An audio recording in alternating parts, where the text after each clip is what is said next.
Hey friends, welcome back to my kitchen. Today we're doing something a little different. We're going over some cutting techniques. We begin by halving our onion from pole to pole. Once you've got the onion separated into two halves, we're going to remove the top and the tail. The top is the stem end and the tail is the root end of the onion. The tail usually has a bit of the core attached, so it's always good to flip the onion over so you can see how much of the core you're removing. Once you have both ends removed, you're going to peel the outermost layer of skin and the outer petal of the onion as well. This outer layer is often tougher and takes longer to cook, so removing it is important if you want it to cook consistently. Keeping a bowl into which you can discard peels and cut-offs next to your cutting board is very handy. The safest position for your non-dominant hand is to use a claw method, where you use your middle finger's knuckle as a guide for the knife, and as long as you keep your thumb and fingers tucked behind your guiding knuckle, they should never come in contact with the knife. We're keeping the onion firmly planted on the cutting board, and we're moving our guide hand back along the onion, not the onion towards the knife, always taking care to maintain that claw grip. To control the thickness of your slice, simply control how far back you slide your guide hand across the onion. It's very important to use a really sharp knife here. A blunt knife can get stuck, or worse, slip, and that's the last thing you want your knife to do. Speaking of things you don't want to happen, don't miss out on hitting that like and subscribe button. The next cut we're going to do is the half radial cut. This is where instead of cutting the onion pole to pole, we cut it widthwise.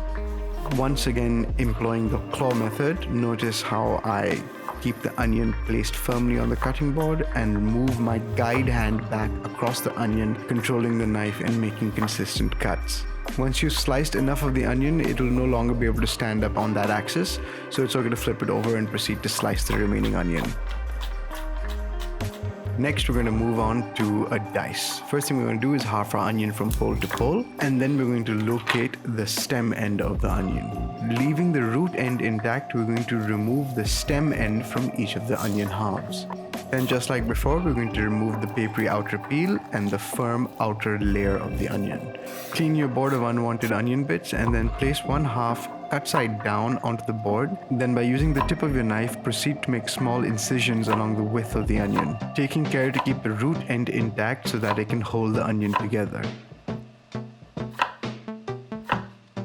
Next, rotate your half-cut onion 90 degrees, then proceed to slice across the previously made cuts, and this should result in a nice dice. We're using the claw to control the onion, keep it stable, and also control the thickness of the dice. Once you get to the end, you can flip the onion over onto the more stable axis and then proceed to give it a quick chop. In order to make sure that these off-cut slices are consistent with the rest of the dice, we're just going to run our knife over them, just chopping roughly. This method of dicing is by far the safest, fastest, easiest, and most consistent. Next, I'm going to show you how to do a super fine onion dice. Using this super fine dice method, your onions will just melt into whatever you're cooking. We begin by taking our onion half and removing the top and the tail, and then cutting it into quarters. Next, we're going to remove the core and then separate the remaining petals into two groups. Taking the first group, we're going to press it down onto the cutting board using our claw and then make extremely fine slices all the way across the entire section.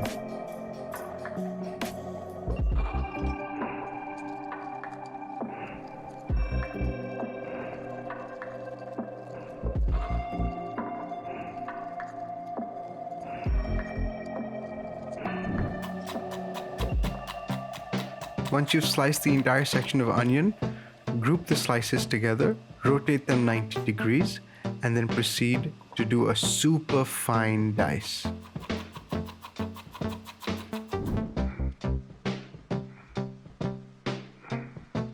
We're using the claw method both to keep our fingers safe, but also to hold the onion steady and guide our knife safely across the onion. Thank you guys for watching. I hope you enjoyed this video, and if you feel like you learned something here, don't forget to hit that like and subscribe button. If you want to see me do more kitchen basics videos, do leave a comment below and I'll see what I can do. And as always, be safe, be happy, and eat well.